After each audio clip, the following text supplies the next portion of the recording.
A Woodsy Officer. When I was going to school back in the 80s, I was also working as a juvenile correction officer. I would work at night, go to school during the day. Well, my supervisor decided that it would be a good idea to take the kids into the wilderness for a week and teach them things that you learn in the wilderness. I'm not exactly sure what that was. I think maybe putting up tents or how to start a fire, cut down wood, cook, I don't know, whatever you do in the woods. But anyway, being a correction officer, all the kids were at this particular wood or campsite. So the first night, it was my turn to go. I would relieve the officer that's already on, and I got there around 11 o'clock at night. Except it took me a while to get there because it was down a dirt road, and I had to make a left at a big rock, and then I made a right at a giant oak tree, and that I even found this thing is a miracle. Well, when I got there, there was a picnic table.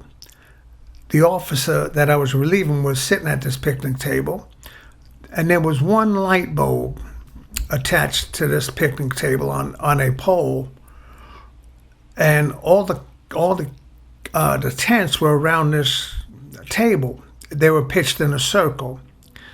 So the officer that I was replacing, he gave me the instructions. I'm supposed to go around every half an hour and make sure the kids are still in their tents and have not escaped or anything.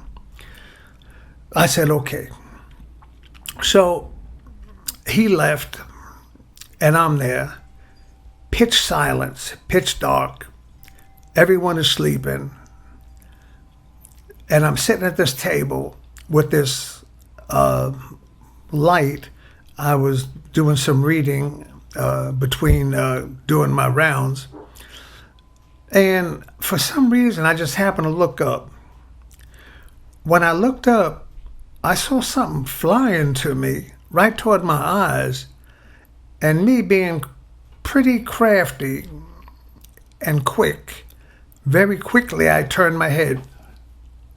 Well, when I turned my head, this flying insect did not go into my eyes. I thought I was pretty lucky.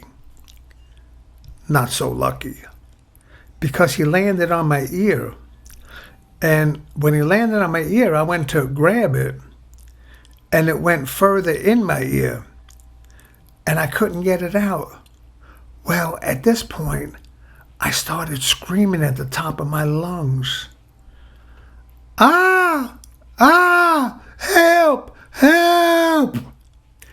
And within a few seconds, everybody from their tents was around me, and the supervisors were there. Well, when I grew up in Brooklyn, I knew about ants and cockroaches. When I come to South Carolina, what I did not know was that these cockroaches fly. They have what's called flying cockroaches. So, and I only got to look at it for 1 second before I turned my head, but I was pretty sure it was a cockroach.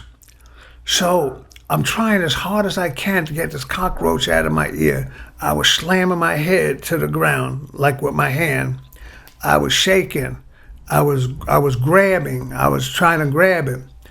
Well, as I tried to grab it, it went further and further into my ear. And then the thought came to me, because I hate cockroaches. If it was a spider, that would have been okay. But a cockroach, is just something about a cockroach that makes my blood curl and get goosebumps and stuff. And all I can think about was, what would happen if this cockroach laid 1,000 eggs in my ear, and they hatched, and I had a whole cockroach army in my ear, burrowing through my eardrum into my brain. It was a crazy thought. I'm telling you, it was a crazy thought. So as I'm trying to pull this thing out, the supervisor came. He said, now listen, Paul, here's what you need to do. He said, you need to just be still, and what will happen is the cockroach will back its way out of your ear and it'll fly away. But you have to be perfectly still. So, what seemed to be 10 or 20 years was probably only 10 or 20 seconds.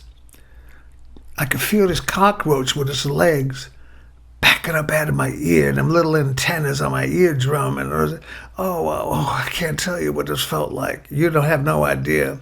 I have a phobia of roaches. I don't know if when I was younger, maybe roaches were in my crib. I don't know what it is. It's unnatural, really, because they don't even bite, these cockroaches. There's just something about them. So it seemed to be a long time, which really was not. Cockroach backed its way up to the edge of my ear, and it flew away. And I was so happy. I was cockroachless. No cockroach, gone. And there were no eggs left in my ear. I cleaned them out very well. And I wonder sometimes if God doesn't speak to us when we are the most silent, the most quiet, the most still. When we're not in a huff, when we're not busy and moving and talking and reading and going and being and watching, but we're just kind of still. And then God speaks to us in a real still, quiet voice, what he wishes. The analogy may not be perfect, but I know it's in my times of being quiet where God speaks to me. Anyway, I made it. And I will say that Officer Taby, which is me, may have been the entertainment highlight of these boys' week-long extravaganza in the woods.